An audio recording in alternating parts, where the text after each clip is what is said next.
Hi, I'm Rick Ryman, host of Audibly Speaking, a show on the stories behind the stories of our time. In today's YouTube video on the micro-controversies in the Kennedy assassination, I want to talk about one of the most interesting of these controversies, the so-called backyard photographs.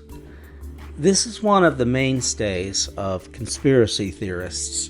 They argue that when Lee Harvey Oswald had pictures taken of him on March 31st, 1963, by his wife Marina, holding the rifle and wearing the pistol on his belt, that somehow these photos were faked. And I want to go over the history of this and some of the reasons why this theory, like all the other conspiracy theories, falls apart when it's fully analyzed as it needs to be. So the issue is over whether or not the photographs were authentic that were taken on March 31st or whenever they were taken.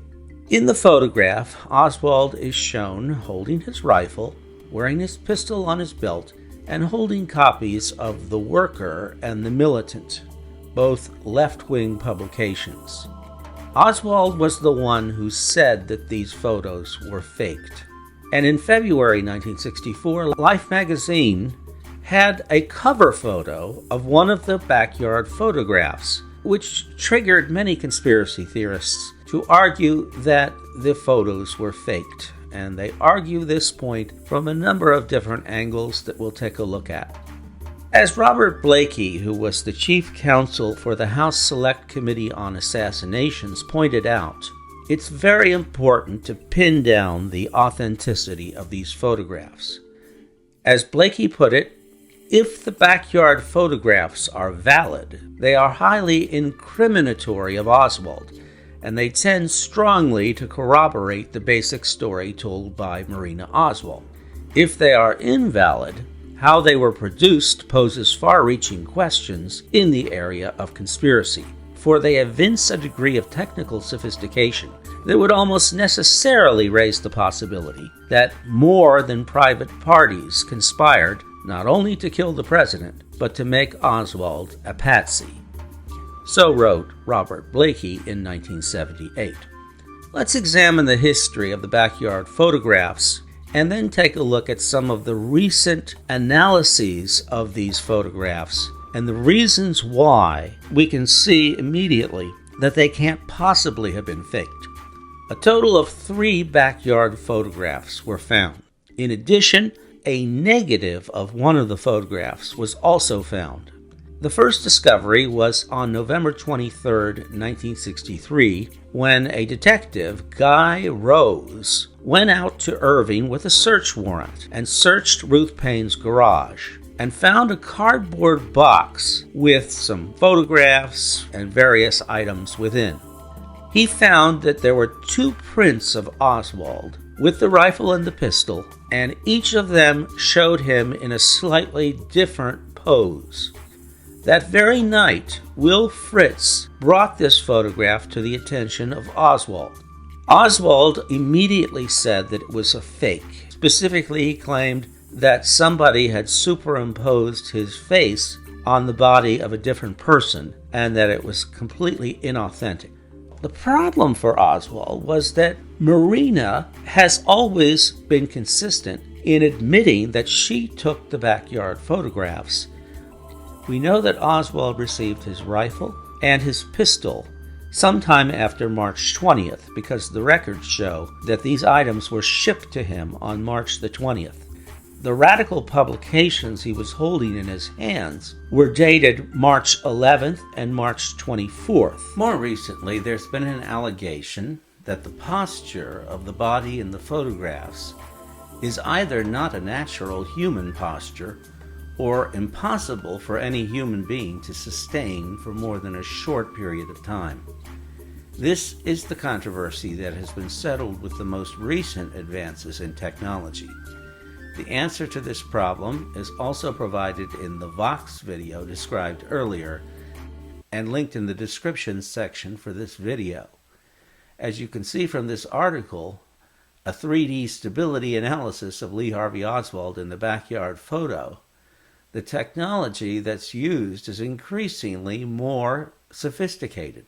In this case, a 3D model is used to fit an anatomically plausible 3D model to Oswald in the backyard photo shown in Figure 1.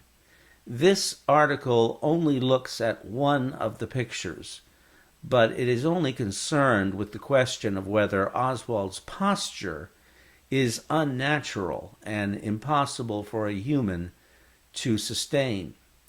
There's a lot of discussion of the problem and a lot of computer modeling, as you can see in this image. Also a lot of mathematics, as you can see here and here.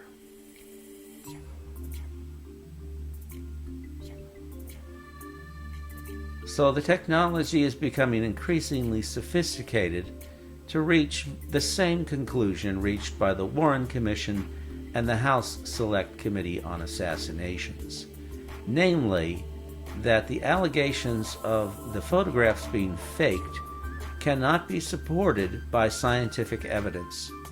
In this case, you see the shadow outlined here, and you do not see the shadow under the nose outlined, but reproducing the time and circumstances and lighting that obtained on March 31st, 1963 has been done, and it has been determined that the shadowing is not unusual. A mock-up of Oswald's head with his chin ending in a point was made for this analysis. When the exact same shading was applied to the photograph of the model, you end up with the same square jaw effect that we see with Oswald.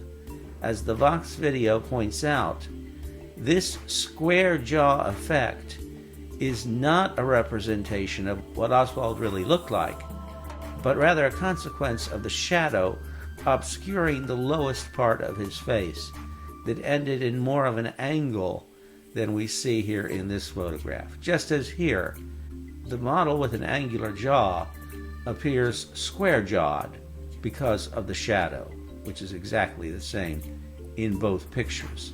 An analysis of the posture showed that with Oswald's feet placed where the model's feet was placed, a perfectly reasonable stance could be adopted in which a person could stand for any length of time and not be uncomfortable. So the conclusion is that although it has long been argued that the photo of Lee Harvey Oswald in his backyard is a fake, our 3D model of Oswald and his surroundings provide further evidence refuting other claims of photo tampering. The lighting and shadows are physically consistent, and the length of the rifle in Oswald's hands is consistent with the length of this type of rifle, exactly the same as the conclusion in the Vox video, which is also based on scientific analysis. And this article, written by Sravamshi Patala, Emily Whiting, and Hani Farid, the expert used for the Vox video, confirms that the backyard photo analyzed in this article was authentic.